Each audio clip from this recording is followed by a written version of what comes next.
मित्रों नमस्कार।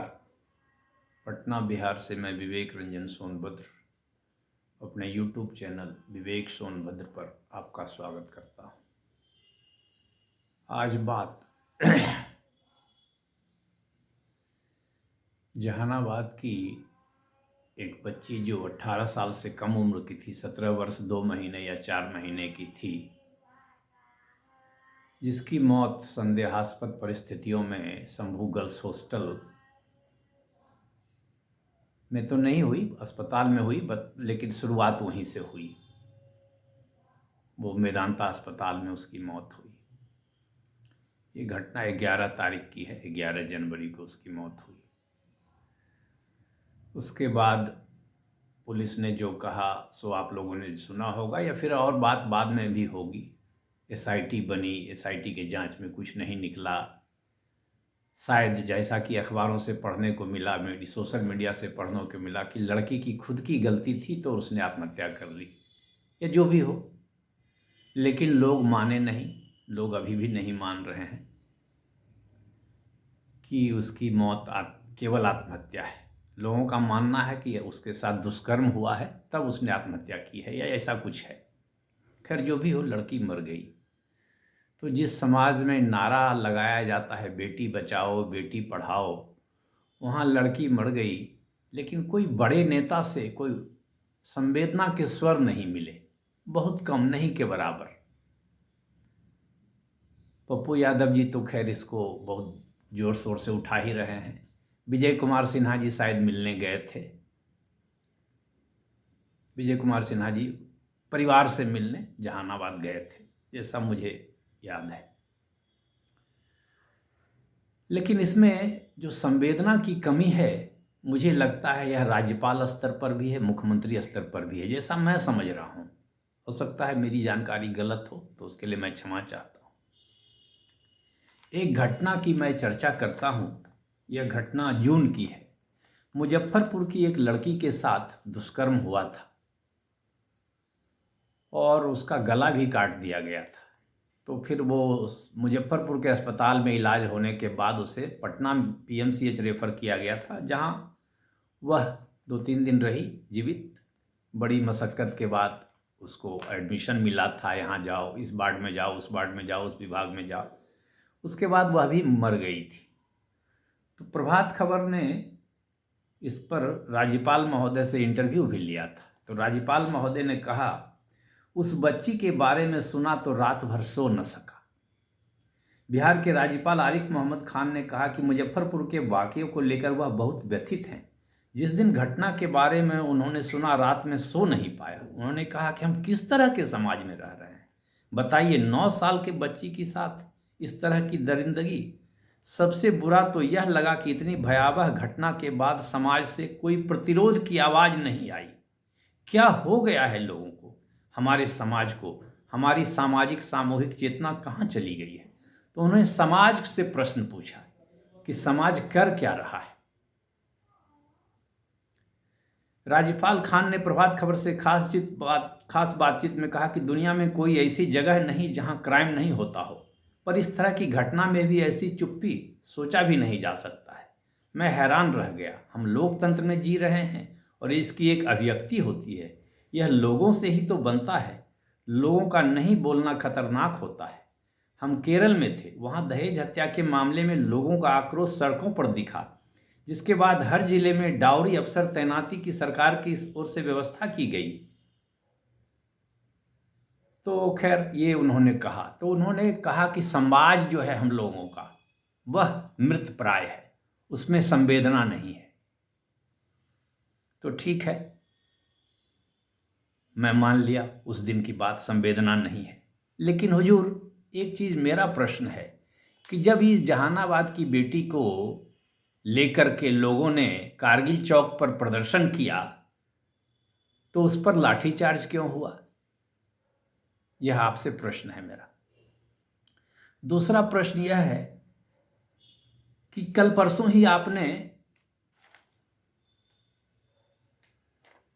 बिहार विधानमंडल के दोनों सदनों को समवेत अधिवेशन में अभिभाषण दिया था। तो यह घटना जो जहानाबाद की बेटी की मौत वाली जो घटना थी, यह भी तो संदेहास्पद थी। इतने आंदोलन हुए, तो आप 1 मिनट के लिए कम से कम वहाँ संवेदना व्यक्त कर देते, दुख व्यक्त कर देते कि मैं बहुत दुखी हूँ इस घटना से, मैं मर्माहत हूँ, तो लगता कि आपको सचमुच समाज की चिंता है। मुझे लगता है ऐसा। हो सकता है मैं ज़्यादा बोल रहा हूँ, मैं माफ़ी चाहता हूँ, लेकिन मुझे ऐसा लगता है कि आपको कुछ कहना चाहिए था। जैसा आपने मुजफ्फरपुर की बेटी के बारे में कहा था, उस बच्ची के बारे में सुना तो रात भर सो न सका, ऐसा कोई बयान इस बार आपका आता तो मुझे तो जरूर अच्छा लगता कि आप सचमुच चिंतित हैं। और रही बात समाज के द्वारा आक्रोश की, तो समाज तो इस मुद्दे पर, जहानाबाद की बेटी वाले मुद्दे पर 20 दिन क्या 1 महीने से आक्रोशित है, अभी भी आक्रोशित है। कल भी उसके सम्मान में पूरा बिहार, उसके सम्मान में कल अखबार की खबर है हुजूर, नीट छात्रा के बारे में सम्मान में पूरा बिहार मैदान में, जहानाबाद में 25 किलोमीटर पदयात्रा निकली है। तो अब कैसे आप कह सकते हैं कि समाज में आक्रोश नहीं है? समाज सोया हुआ क्यों है? समाज से क्यों आवाज नहीं आ रही? समाज से तो आवाज आ रही है, आवाज आप लोगों की तरफ से नहीं आ रही है। कल लोगों ने उसके गांव से लेके जहानाबाद समाहरणालय तक 25 किलोमीटर की पदयात्रा निकाली है। तो आप कैसे कहते हैं कि समाज आक्रोशित नहीं है, समाज में उत्तेजना संवेदना नहीं है? समाज में तो है, समाज के जो लीडर हैं उनमें शायद उसकी कमी है।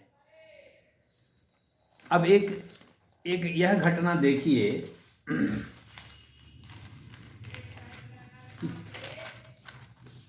3 फरवरी के अखबार की खबर है, श्रद्धांजलि सभा में शामिल होने के लिए बाढ़ पहुंचे मुख्यमंत्री। मुख्यमंत्री नीतीश कुमार ने सोमवार को बाढ़ अनुमंडल के पंडारक में अपने पुराने राजनीतिक साथी और जनता दल यूनाइटेड के वरिष्ठ नेता बब्बन शर्मा के श्राद्ध कर्म में भाग लिया। तो श्राद्ध कर्म में भाग लेने के लिए मुख्यमंत्री महोदय जी ने समय निकाल लिया, लेकिन जहानाबाद की पीड़िता के बच्चों के परिवार को आश्वस्त करने, संवेदना व्यक्त करने, हौसला बढ़ाने के लिए समय क्यों नहीं निकाला? जहां तक मेरी जानकारी है वे वहां तो नहीं गए, जाना चाहिए था। जब किसी के श्राद्ध कर्म में वे भाग ले सकते हैं, तो एक नाबालिग लड़की की मौत संदेहास्पद परिस्थिति में पटना में हो गई, और वह भी हॉस्टल में हो गई, जिसमें कि बड़े बड़े लोगों का नाम लोग ले रहे हैं, नाम नहीं ले रहे हैं लेकिन कह रहे हैं कि इसमें बड़े बड़े लोगों का हाथ है, सफ़ेद पोशों का हाथ है। तो उस पर आपको कुछ बयान जारी करवाना चाहिए था, सरकार की तरफ से संवेदना व्यक्त की जानी चाहिए थी। तो ऐसा बड़ा दुखद है जो भी है। ऐसे अभी तो इस मामले को सीबीआई को सौंप दिया गया है, लेकिन जैसा लग रहा है कि शुरू से ही इस मामले में हीला हवाली और ढीला ढाली हो रही है। सबूत इकट्ठा ही नहीं किए गए, या सबूत थे तो उसे बिटा दिया गया, हटा दिया गया। जैसे कोई चादर को, किसी ने चादर को धो दिया तो किसी ने वीडियो फुटेज ही गायब कर दिया, किसी ने एफआईआर करने में ही बहुत देरी लगा दी। आदि आदि चीज़ें हुई है। तो अब क्या होगा पता नहीं, हो सकता है यह मामला भी आरुषि हत्याकांड की तरह हो जाए जो नोएडा में हुआ था और सीबीआई कुछ नहीं कर पाई। खैर क्या होगा मुझे नहीं पता, लेकिन लगता है, मैं केवल बस राज्यपाल महोदय और बड़े बड़े नेताओं के लिए चिंतित था कि उनकी संवेदना में कोई कमी तो नहीं। मुझे लगता है कमी है, ये खाली नारेबाजी है कि बेटी बचाओ बेटी पढ़ाओ। ये वोट लेने के लिए लुभावने नारे हैं। तो मित्रों, मेरा अपना जो दर्द था वो मैंने साझा किया। मुझे यह लगा कि मुझे भी कुछ बोलना चाहिए, इतने लोग बोल रहे हैं, जो सही चीज़ है गलत चीज़ है। खैर ऐसे तो हुआ क्या, जब पुलिस ही नहीं पता लगा पाई, एसआईटी नहीं पता लगा पाई, इतने आईएएस आईपीएस डीएसपी दरोगा इंस्पेक्टर, इतने पत्रकार, डीजीपी, मुख्यमंत्री उप मुख्यमंत्री सब लग गए इस मामले में, लेकिन कुछ निकला नहीं अभी तक। या हो सकता है कि सारी बात जो आंदोलन जो कर रहे हैं जनता के लोग, वे ही कोई गलत धारणा पर कर रहे हैं, या वे कंफ्यूज्ड हैं। इतने सारे लोग कंफ्यूज्ड हैं, ये हो सकता है। तो खैर धन्यवाद, नमस्कार। आपको मेरा वीडियो कैसा लगा इस पर आप अपनी राय कृपया दें। जिससे कि मेरा मार्गदर्शन और ज्ञानवर्धन हो। मैं कोई प्रोफेशनल पत्रकार नहीं हूँ। मैं ऐसे ही कोई सामाजिक मुद्दों पर थोड़ी बात कर लेता हूँ, इच्छा होती है, हो सकता है इसकी भी ज़रूरत न हो, क्योंकि इससे कोई फ़ायदा आपको ना मिलता हो, लेकिन मुझे लगता है कि हो सकता है कुछ फ़ायदा कल हो, इसीलिए मैं कभी-कभी वीडियो बनाने आ जाता हूँ।